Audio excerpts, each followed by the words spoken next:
বিশেষ করে মশা কিন্তু আপনার ঘর থেকে বিদায় নিবে। মশা তাড়াবো দেখবেন।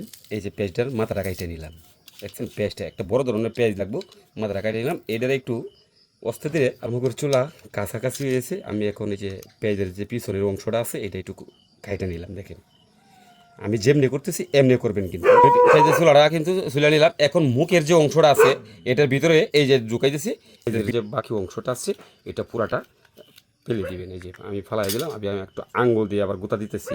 এই যে দেখুন সবটা বের করে ফেললাম। বের করার পরে যে কাজটা করবেন, এই যে লেপটানি গুটা, এই গুটাটারে আমি এখন শেষমু। এই লেপটানি গুটাটাকে কিন্তু বুসি করতে হইব, একদম গুঁড়া করতে হইব। তাহলে আমি এটা একটু গুঁড়া করে নিই। গুঁড়া করা লেপটানি গুটা হয়ে গেছে। এই এখন এটারে কি করব, আমি ঠিক এই পেঁয়াজের যে অংশটা আছে এটার ভিতরে এই যে ঢেলে দিলাম, পুরাটাই কিন্তু ঢেলে দিলাম। দেখছেন এইভাবে পুরাটা ঢেলে দিবেন। ঢেলে দেওয়ার পরে এটার মধ্যে দিবেন খাঁটি সরিষার তেল।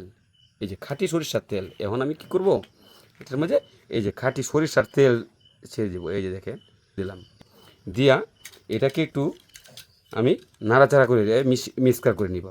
এই যে মিক্সকার করে নিলাম। নেওয়ার পরে এটার ভিতরে দিবেন কি 3টা লং। এই যে দেখেন আমি কিন্তু 3টা লং নিলাম। আবার গিয়ে এই 3টা লং এটার ভিতরে দিয়ে দিবেন। এই যে একটা, দুইটা, এই যে একটা, 3টা। আমি কিন্তু 3টা লং দিয়ে আবার মিক্সার করে নিলাম। নিয়ে তারপরে কি করবেন, নেবেন কিছু নিম পাতা। এটা হলো নিম পাতা। নিম পাতাটা দিয়ে ঠিক ছোটো করে কচি কচি কচি কচি কচি কচি করে একবারে খাইটে নেবেন। কচি কচি হয়ে গেছে। এখন কি করবেন, একটু তুলা নেবেন। তুলার মধ্যে এই যে এই দিয়ে মিক্সকার করবেন। মিক্সকার করে মুড়াইয়া দিবেন। এই যে দেখেন যেভাবে আমি মুড়াইতেছি এইভাবে একটু মুড়াইয়া দিবেন। এই যে দেখছেন মুড়াইয়া নিয়ে কী করবেন, ঠিক এটারে ওই যে পেঁয়াজটা আছে, ওই যে আমরা লবঙ্গ যেটার লোকে মিশাইছিলাম ওইটার ভিতরে ঢুকাইয়া দিবেন। এই যে পুরাটাই ঢুকাইয়া দিলাম।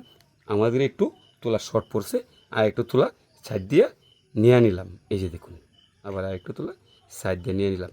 এখন এই অংশটা যে তেলটা ভিতরে রয়েছে কিন্তু বাহিরে তেল নাই, তো এই অংশটারে কী করবেন, এটারে ওই যে যেটা রাখছি এটারে এমনিভাবে একটু করে রাখবেন। এখন কি করবেন, আর একটু তেল উপর দিয়ে আমরা ঢেলে দেব। অল্প কিছু করে তেল ঢালবো উপর দিয়ে। এই যে দেখতে পাচ্ছেন, এই যে আর একটু তেল দিলাম।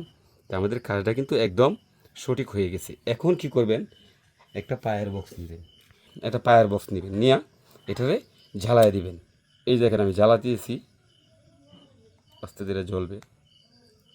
এটা জ্বালালে এই যে জ্বালাইতেছি আমি, এখন আমার ঘরে যা মশা আছে, মাছি আছে, পোকা আছে, কিছুই কিন্তু থাকবে না। দেখবেন কিছুই থাকবে না। এই স্টিপটা ব্যবহার করবেন। এখন ডেঙ্গু মশার কিন্তু উৎপাত বেড়ে গেছে। এই যে এটার একটা দুর্গন্ধ হবে, এই বিশাল পরিমাণে একটা গ্রান হবে। এই গ্রানে থেকে আপনার ওই যে যে মশা মাছি আছে, বিশেষ করে মশা কিন্তু আপনার ঘর থেকে বিদায় নিবে অতি সহজেই। আপনার ঘর থেকে মশা বিদায় নিবে। এখন কি করবেন, এটাকে পুরা দমে 1 মাস ব্যবহার করতে পারবেন। এখন আমি নিভাইয়া দিব। নিভাইয়া দিয়ে দেখবেন, এই যে নিভাই দিলাম। এই যে এখন দোয়াটা বাড়িতেছে না, ওইটারে পুরাটা ঘরে সরাইয়া দিবেন। সরাইয়া দিলে দেখবেন একটি মশাও থাকবে না। আর যদি ভিডিওটা ভালো লাগে সবার কাছে সরিয়ে দিবেন।